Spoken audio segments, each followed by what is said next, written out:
Welcome to the Veterinary Social Media Podcast, where you learn how to navigate social media and apply it to the world of veterinary medicine. I'm your host, Cheyanne, and let's get down to business. Hey, welcome to the episode today.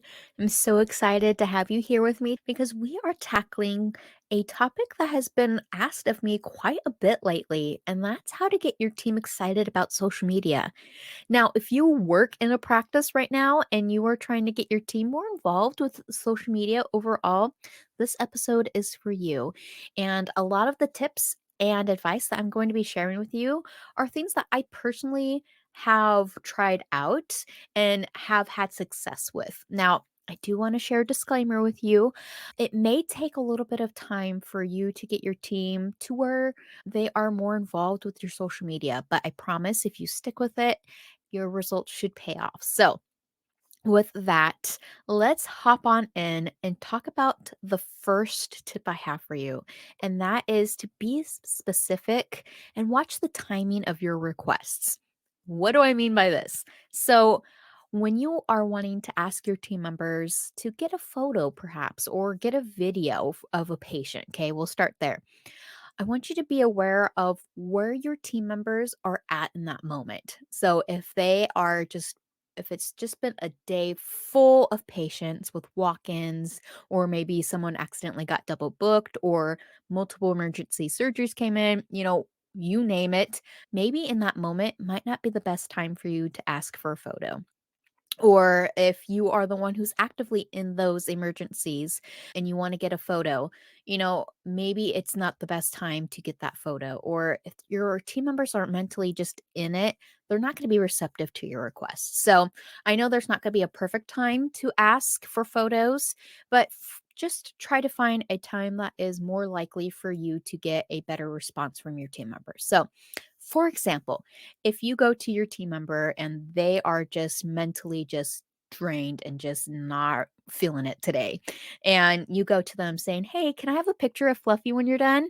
Or can I get a picture of a cat, by the end of the week?" They're going to be like, "What?" And they're going to be more like, "Okay, well, I don't know when the cat's coming in. I don't know how you want me to do that or what you want them to be doing." They're going to come up with all these questions in their mind. They might not verbalize that to you, but it's an inner dialogue that you might want to be aware of. So, if you can go to them maybe when they're coming back from lunch or at the end of their shift and say, "Hey, do you think you'd be able to get me a picture of a cat by Friday? I need it for a post talking about Cat Health Month," for example. And then giving them that space to be able to say yes or no. And maybe you can say, "Hey, I saw that there was a feline patient coming in on Thursday and we're going to be applying flea treatment to them. That'd be a perfect opportunity. Do you think you could do that for me?" And then if they say yes, then make sure that you're clear and saying, "Hey, do you think you could text that to me?" Or if you have a Slack channel that you guys contribute photos to, having them pop into that. Now, if you don't have a system, just a side tip here. If you don't have a system for them to submit photos to you or videos, I highly encourage you to do that ASAP because it's going to make the whole process easy and straightforward for people to send stuff to you.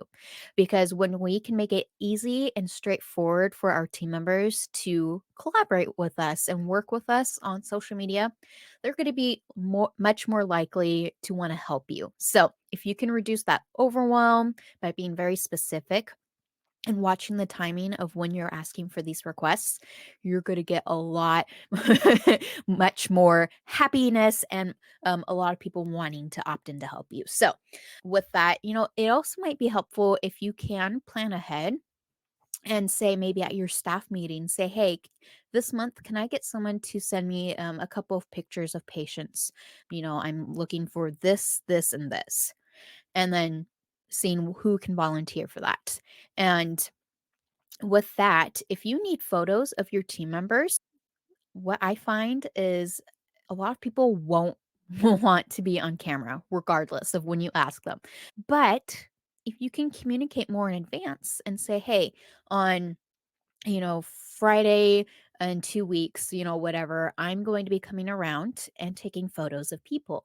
If you'd like to get dressed up and look your best and are willing to be on camera, here's your chance. Give them that warning and help give them that chance to look their best, because oftentimes the objection that I get from people not wanting to be on camera, mainly for photos. Video's a little different story, but it's because they don't feel like they are camera ready. They might have anal gland juice on them. They just put up a messy bun.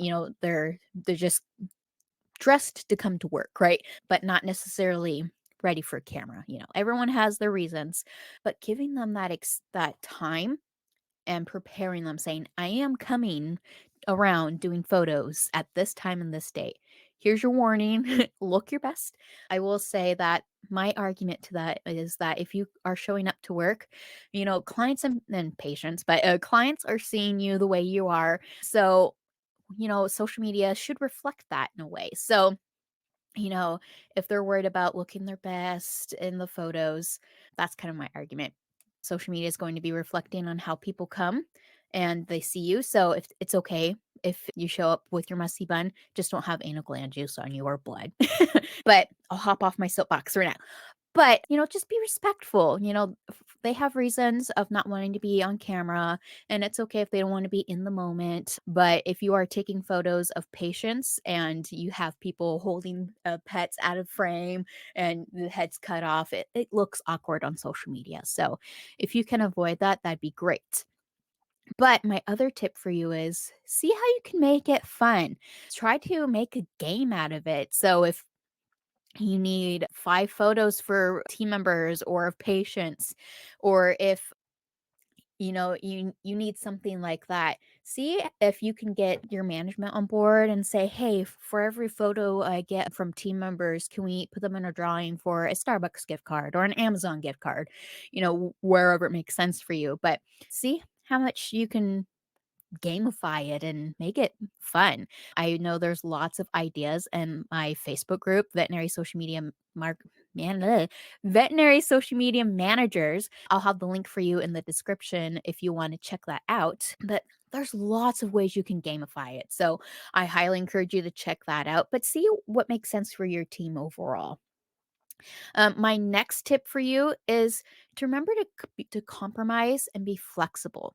So, what I mean with that is you might need to practice a little give and take with your team members. Build that trust that with the photos or videos that you're taking of them or they're submitting to you, that you are going to be using that for business and not to embarrass them or anything like that. For some reason, when we, even in the world that we live in now with social media and everyone, sharing their photos and videos online, we share a lot of our private lives online.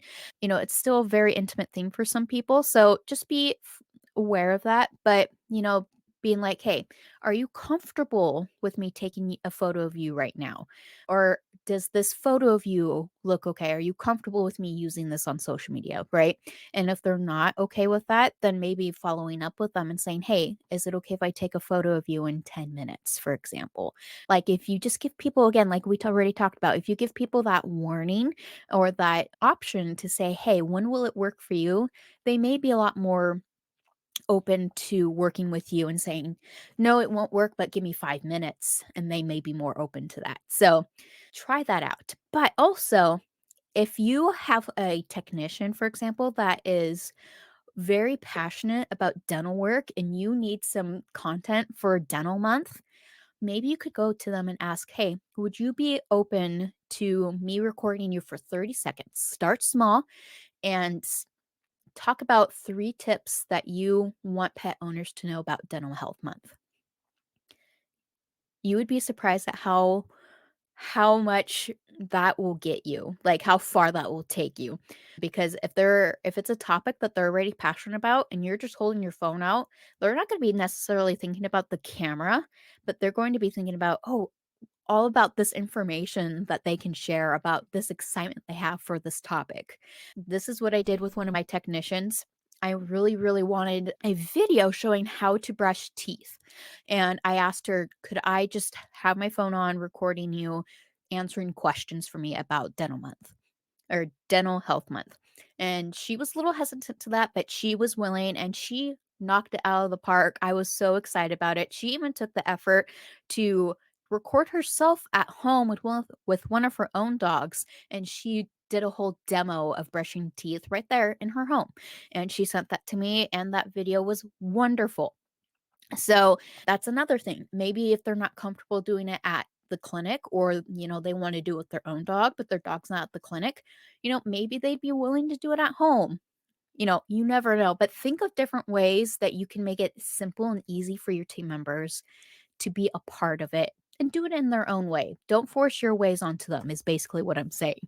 So, with that, then, one of the biggest things for me that got my team really more involved was showing them what I was doing with social media and why. So, this is where I went to the team meetings. We had monthly staff meetings, and I would show them, like, okay, here's what we're going to be talking about on social media. And this is why. And I had set goals with my management. This makes it a little bit easier, but we wanted to hit, it depended on the month, but certain amount of, I think, laser treatments was 1 month. Like, we had a promo going on. So I was like, okay, I am looking for 10 photos, of laser patients or something like that. I can't remember exactly, but so that we can really start selling our laser therapy sessions. And even though people didn't get me photos of the patients, but they were willing to take pictures of me performing the laser therapy because I was certified, or I was trained to do that. So, you know, that gave them the the position to say, "Okay, great. I don't want to be on camera, but I want to help you. Tell me how I can help you that doesn't involve me being on camera." That gave them the opportunity to say, "This is where I would love to help you." If people know the reason why they're doing something, they're more likely to take action on that. So, something just to remember. And really overall, I've mentioned this already, but ask yourself whenever you are wanting to involve your team with social media, how can I make it simple or easy for my team to participate in social media? And all the tips that I shared will help you to accomplish this, right? Overall, just being sure that you're being mindful of how people want to be shown on social media, what their relationship with social media is. And if they don't want to do it for safety reasons, totally respect that. But maybe they want it to help you in different ways. Like I mentioned, maybe they want to contribute ideas, or they will hold the camera for you so that you can be in front of it if you're comfortable with that. So just be sure that you're keeping them open mind with that. Now, one thing I do want to share is that if you're the social media manager and you've been tasked with social media, but you're feeling a little frustrated with your team, just remember that doing everything that I've shared with you will take time. Just be persistent and patient and flexible with everyone. But also remember that your management overall controls the culture of your team. And so if your team isn't hired or isn't bought into the idea of social media being a part of your regular everyday lives at the practice, it's going to be you're going to have a harder time overcoming that challenge with your team. And so I share that with you not to get discouraged, but just know that it may take you more time to get them and want to be involved, right? You have to build that trust, like I said. So basically, you're in it for the long haul when you're trying to get your team on board, because that requires change. And some people are resistant to change, but just be patient with them. It does take time, but if you stick with it, you will reap the rewards and get the benefits from that. So, if you have questions about anything that I shared, please come and join us in the Facebook group and drop it there, or you can send me an email. Of all the information in the description or in the show notes of this episode. And I would love to help walk you through it. Our other members in the Facebook group would love to help you with that. I love our members. They're so encouraging and supportive. But if you are new to social media, I do want to share with you that I have a quick start guide that will help you. It covers all of the questions that I had when I was first starting out in social media, and it will give you a great platform to start off on and give you a good foundation of where you need to go from here. So, if you want to grab that, the link will be in the description or show notes, but head on over to www.heycheyenne.com/start. And that's HEYCHEYANNE.com/start. I spell my name differently than some Cheyenne, so be sure you're typing in it correctly. And yeah, if you haven't joined us in the Facebook group already, please do. I can't encourage that enough. But also, if you have found this episode to be helpful or you want to follow along for more episodes, because I have an exciting series coming up on how to manage social media. And I'm basically just diving into a lot of the questions that I've gotten about starting out with social media and really everything that I have gained over the near decade I've been in social media. Can't believe I've been in it for almost a decade, but here we are. So if you have found this episode helpful, I encourage you to follow or subscribe wherever you're consuming this episode, and consider leaving a review. Doing both and even sharing with your friends supports this podcast in ways you can't imagine. And I would love to get this podcast in the hands and earbuds of as many veterinary professionals in our field as possible. So if you could help me do that, I would love you forever and ever. But with that, I will leave you. But thank you so much for joining me today. And I hope you have a wonderful rest of your day, week, month, whenever you're listening to this. And I can't wait to chat with you in the near future. All right. Have a great day. Bye.